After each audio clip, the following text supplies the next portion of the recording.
So after using the iPad mini 6 for a while, I sort of realized something. It's a really good tablet, so good that it made me think, wait a second, I've never actually got to try out the iPad mini 5. So I went ahead and bought an Amazon renewed version. It's the Wi-Fi model with 64 gigabytes of storage, but obviously you could go with 256, or you can even get a cellular version as well. As you can see here, it doesn't come in the original packaging, and they just throw in some random charging cable and wall adapter that's obviously not original. No big deal though, I've already got some that I'll be using. Price for this one was right at $300 in the United States, where normally the iPad mini 6 goes around $500, although I have seen it go on sale already for around $400. Now the condition I got on this one is not perfect. It had some residue there on the side where the speakers are. Luckily I could just wipe that off, and it had a small imperfection by the power button. Unfortunately the battery was completely dead, but I was able to charge it back up all the way, and it's still in excellent condition for a device that came out in 2019.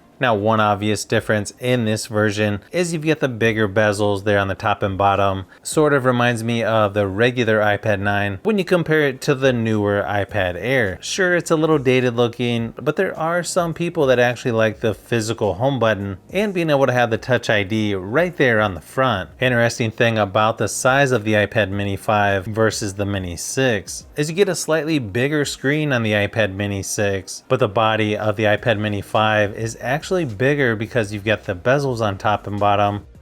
Really though, the only place I noticed the black bars definitely come into play is when watching YouTube videos. I kind of wish Apple would let you zoom in sometimes for YouTube videos within the YouTube app, but luckily other apps like Netflix does allow you to zoom in. Good thing is you can watch YouTube videos at 2160p resolution, and overall the 7.9 inch fully laminated display actually looks really nice. It's got 2048 by 1536 resolution Retina display with 500 nits brightness. It also comes with a 5124 milliamp hour battery, same as the iPad mini 6, and it's sort of crazy to think that it's pretty normal to have a cell phone with that size battery nowadays. They advertise 10 hours battery life, but I've never had an iPad that lasted that long during my battery drain test, usually right around 5.5 to 6 hours at full screen brightness. So during my testing for the iPad mini 5, it lasted right about 5 hours before it died completely, so plenty of juice to get you through the day with normal usage,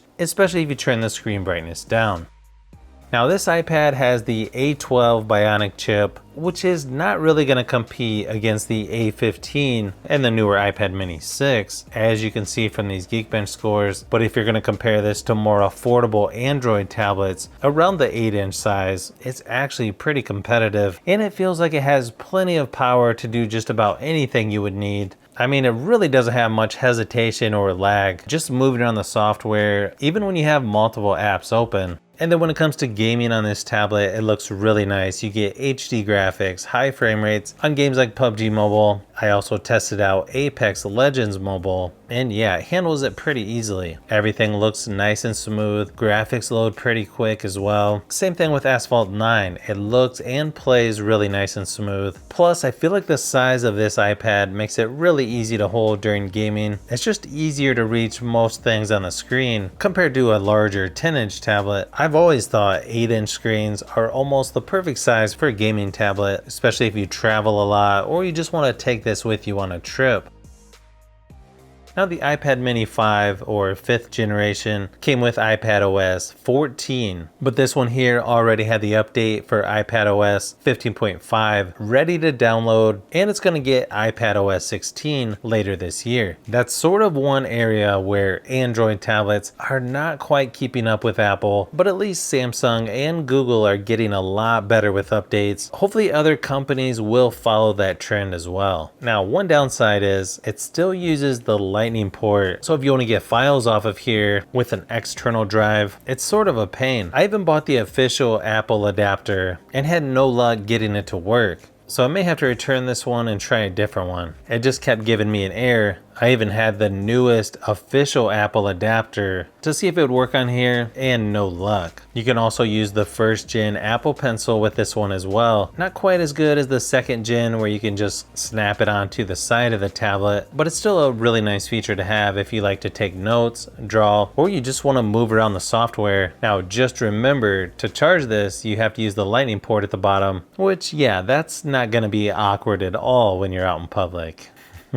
Now you're only going to get speakers on one side of the tablet, sort of like the iPad 9 down there at the bottom. And while they're not going to sound the best out there, I've got to say they are a lot louder than you would think for such a small tablet. Here's a quick test just to give you an idea of what it sounds like.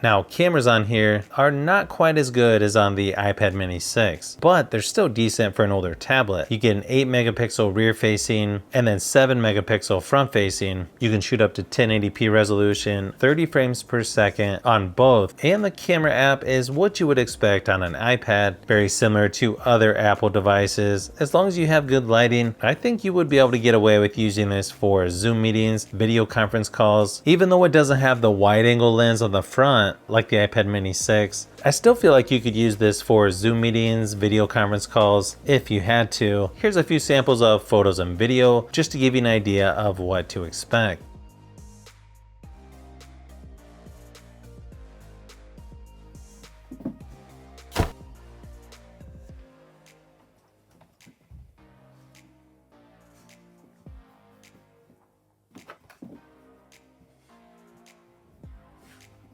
So after using this iPad mini 5 for a while, it didn't take long for me to realize, yeah, this is a great little tablet. Is it better than the newer iPad mini 6? Well, probably not. But if you're looking for an 8-inch size tablet, plus you want to save some money, as long as you don't mind the physical home button or Touch ID, and it's got the larger bezels, it still has pretty good performance even in 2022. And I would say, yeah, you should definitely check this one out. I know it was definitely better than I expected.